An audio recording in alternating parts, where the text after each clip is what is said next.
This is the single most impactful, most used, most important resource that I've ever implemented in any of my businesses. The Business Owner's Journey. I'm Nick Berry, and I've got real business owners telling their real stories, sharing their real lessons and strategies so you don't have to figure it all out on your own. I'm going to do a quick walkthrough of my strategic alignment plan. I'm going to walk you through this as if you have the worksheet printed out or in front of you on your screen. If you do not, if you need to get a copy of it, you need to go to nickberry.info/SAP. SAP as in Strategic Alignment Plan. Get your copy there. Okay. And I'm sharing this because this is the single most impactful, most used, most important resource that I've ever implemented in any of my businesses. And it's super simple, which is part of the reason why it's so impactful. It's just a 2-page framework to help you business owners capture your strategy and your operational goals and bring them into one place. It's super lean. It's important because for the business owners, it forces you to pull your strategy, the elements of your strategy together into a single hub or home base rather than doing as we would do otherwise and leaving it scattered, which results in it being discombobulated. Having it all pulled into one place, it gives everybody who's involved, who needs to be aware of it, a common operating system. And that starts to create alignment. It ensures coherence in your strategy, which is extremely important. And it helps you identify blind spots easier. You've got everything that the material information is there in one place. And it's not to be lost is strategic planning is something that should be a process that occurs on a regular basis.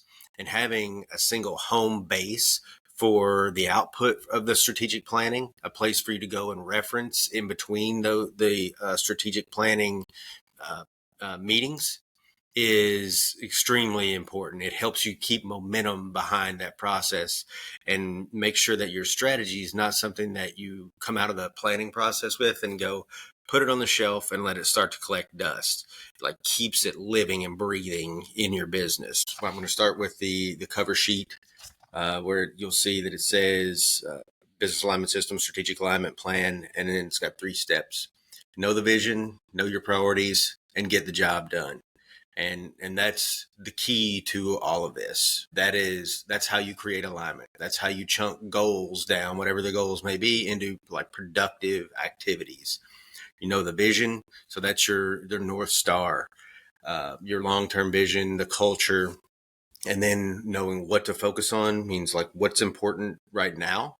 And getting it done means exactly that. Get it done. That's being accountable for the results that are expected to be produced from the activities and showing up with a done or a not done result, not showing up simply with well, here's what I got done. And there's a very big difference in those two things. Okay, moving on to first page. So this is where you're going to begin to document your strategy. Your strategic alignment plan is going to help you articulate where you're going, how you're going to get there, who you're going to be working with, what are you going to do for them, and overall, how are you going to go and compete and win? So let's start with core values. Everybody's probably somewhat familiar, at least, with core values and culture in their business. I'll give it a quick walkthrough. This is the how we're going to do things here. This is how you define how you're going to do things here. Your core values are the values that you should find them in yourself as a business leader and also in the type of people that you want to have in your business. They're the values that are going to ultimately define your culture. They should guide behaviors as well as activities like hiring, firing, onboarding, training. 3 to 7 should be enough to cover the essentials of how you do things here, but without having so many that they become diluted or it's too many to be able to recall. Core values should be shared with the team and ideally visible regularly. So that's going to help keep the concept in the back of everybody's mind, which should help reinforce the decision making, create opportunities for them to give input, and it's going to help get buy-in from everyone on what the values and the culture is going to become. Next section is your long-term vision. This is your North Star. And this is where you're going to get a snapshot of the picture of what you want your business to look like in the future. And I'd suggest 3 or more years in the future.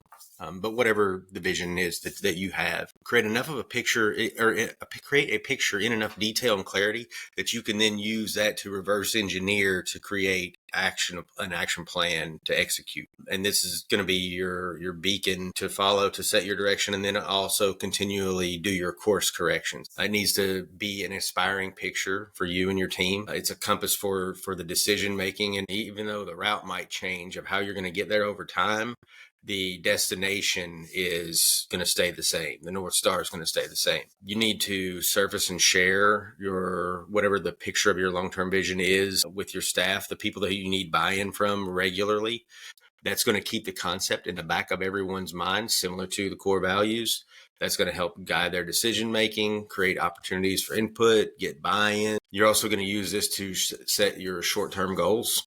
And make sure that anytime you're setting short-term goals, you're always taking a moment to hold that up against your long-term vision and ask, is this, whatever we're doing now, is this helping move us toward reaching the goals that we've set for this long-term vision? And then you need to regularly reassess the long-term vision.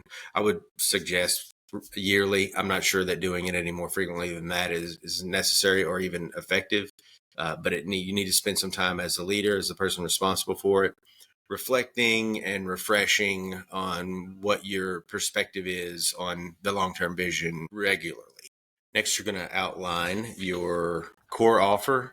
This is either the product or the service, whatever you're building your business around, and it needs to meet a few criteria. It needs to match the ideal client's needs. There needs to be a sufficient market. If this product or service needs to be a sufficient driver of revenue, and you need to be good at delivering it. So basically, you need to be able to answer the questions: does it solve a problem? If so, what problem? For whom? Are there enough of them out there? Are they willing to pay us enough? And can we deliver that profitably to be able to build a sufficient business around this?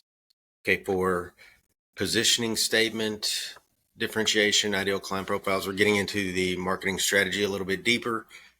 So we're going to capture some components of that. Remember that the idea behind this worksheet is to bring all of this information into one place. It's not necessarily where you're going to do your deep dive work in fleshing out some of these things. So for your ideal client profiles, we may not be capturing the entire ideal client profile on this page. So that's okay. What we want to do is bring the key elements of the ideal client profiles here into this centralized place. So the ideal clients, your profiles, whether you have 1 or you have 5, it doesn't make any difference. The profiles themselves are going to have the geographic, psychographic, demographic information.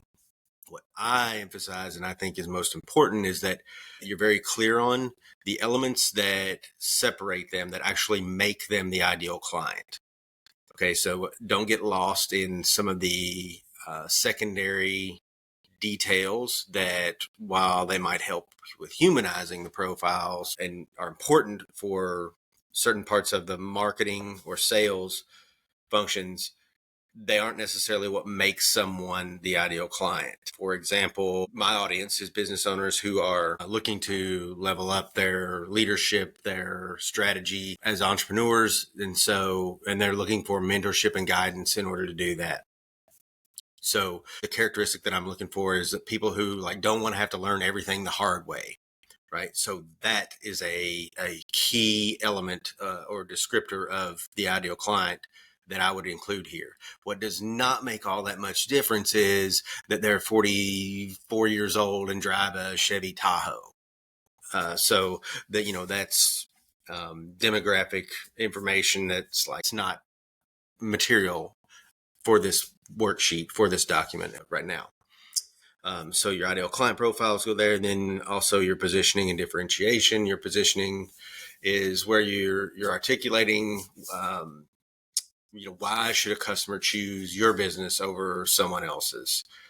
So you want to capture your business unique strengths. This is what's going to be the central elements of your marketing and sales efforts.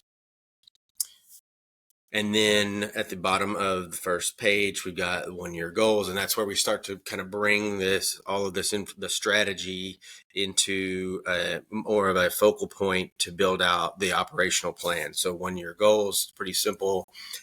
Just want to capture, it can either be like performance goals or other objectives. What are the things that need to be accomplished at the end of this year in order to be on track for reaching that long-term vision in the dedicated timeline?